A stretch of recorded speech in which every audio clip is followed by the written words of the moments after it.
आम्ही जवळजवळ एक वर्ष झालं आम्ही संघर्ष करतोय, गुलालासाठी झटतोय. गेल्या मैदान पडल्यापासून आम्ही 8 दिवस झालं पैऱ्यासाठी फिरतोय. वायदे घेऊन आम्ही 20-25 वायदे द्यायला तयार आहे आम्ही. तरी सुद्धा आम्हाला पैरा भेटत नव्हता. आम्ही असं इन्स्टावर ह्याच्यावर बघून आम्ही पैरा फिक्स केला काल. तर नमस्कार मित्रांनो, आज नागोबा केसरी मैदान पार पडलं आणि मैदानामध्ये आदत वासरू आहे. वासरू बघू शकता मित्रांनो, जे सामान्य म्हणजे पोर आहे ते जे काम करून वासराला घडवलंय आणि वासरू आज क्वार्टर फायनलला राहिलेला आहे. गुलाल कुठलाही असू द्या, फायनल असू द्या, क्वार्टर फायनल असू द्या किंवा मेगा फायनल असू द्या, गुलालाचं महत्व हे एका बैलगाडी मालकालाच माहीत असते. नमस्कार दादा. नमस्कार. तर काय नाव तुमचं? माझं नाव प्रवीण विष्णू यादव. बघू शकताय आपण वासरू खरेदी केलेला आहे किंवा हा, खरेदी केलेलं आहे वासरू. खरेदी केलेलं म्हणजे घरच्या गायचं ना? घरच्या गायचं नाही, आपण खरेदी केलं. तर नादासाठी माणूस काय करू शकतो बघू शकताय. खरेदी केलेलं वासरू आहे आणि वासरू तयार करणं आणि वासरू गुलालात घेऊन जाणं इथपर्यंत एखाद्या म्हणजे बैलगाडी मालकाचा किती संघर्ष असतोय. तर मालक झाले यांचे सहकारी मित्र आहेत, त्यांच्याशी आपण संपर्क साधूया. तर बघू शकताय दादा. नमस्कार. नमस्कार. तर काय नाव तुमचं? दीपक जरे. दीपक जरे. तर वासरांचं घडवणं ह्याच्यामध्ये यांचा किती संघर्ष असतो हे यांना माहित आहे.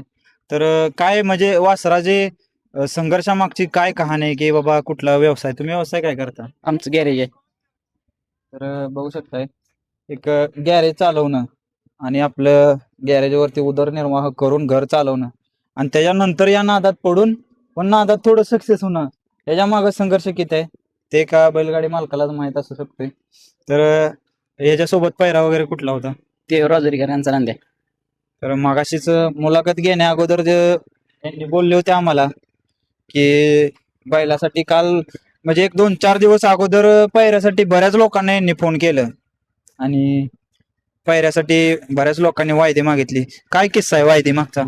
वायदे मागतात भरपूर, 20-25 हजार वायदे. म्हणजे पैऱ्यासाठी तुम्हाला कोणी ह्याच्या आधी म्हणजे ह्या मैदानासाठी तुम्ही पैऱ्यासाठी वायदे मागितलेली काय किस्सा नक्की? वायदे मागते भरपूर. गुलाला मागचा संघर्ष भरपूर आहे आणि आज तुमचा खोंड म्हणजेच बाबा आज क्वार्टर फायनलला राहिला. तुमचं काय म्हणणं आहे? म्हणजे आम्ही आज लय खूप आनंदी आहे. आम्ही जवळजवळ एक वर्ष झालं आम्ही संघर्ष करतोय, गुलालासाठी झटतोय. गेल्या मैदान पडल्यापासून आम्ही 8 दिवस झालं पैऱ्यासाठी फिरतोय. वायदे घेऊन आम्ही 20-25 वायदे द्यायला तयार आहे आम्ही. तरी सुद्धा आम्हाला पैरा भेटत नव्हता. आम्ही 20 वायदे देऊन द्यायला तयार झालतो, तरी सुद्धा आम्हाला पैरा भेटला नाही. आमचा पैरा अचानक आम्ही असं इन्स्टावर ह्याच्यावर बघून आम्ही पैरा फिक्स केला काल. पैरा काल आमचा जवळजवळ 5-6 वाजता फिक्स झाला आमचा काल पैरा. तर बघू शकता की वायदीमुळं वासराचा पैरा होत नव्हता आणि वासरानं सिद्ध केले की पैरा नाही मिळाला किंवा खालच्या नंबरातली जरी बैल घेतली तरी पण मी माझ्या पळाच्या जोरावरती माझं सामर्थ्य सिद्ध करू शकतो. म्हणजे वासरावरती तुमचा एवढा भरोसा आहे. तर नक्कीच दादा पुढील वाटचालीसाठी पण तुमच्यासाठी शुभेच्छा. आणि परत एकदा काय नाव म्हणजे तुमच्या वासरासोबत पैरा वगैरे करायचा असेल तर नंबर वगैरे संपर्क काय देऊ शकताय?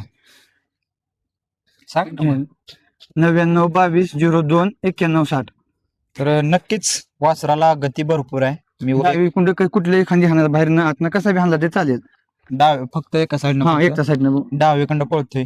जर कोणाला पळायचं असेल याच्यासोबत तरी नक्की संपर्क करू शकता मालकासोबत. वासराला गती भरपूर आहे, मी प्रत्यक्षरित्या बघितलेला आहे. तर भेटूया पुढच्या वेळेमध्ये. जाता जाता तुमच्या भावाला फॉलो तेवढं करून घ्या.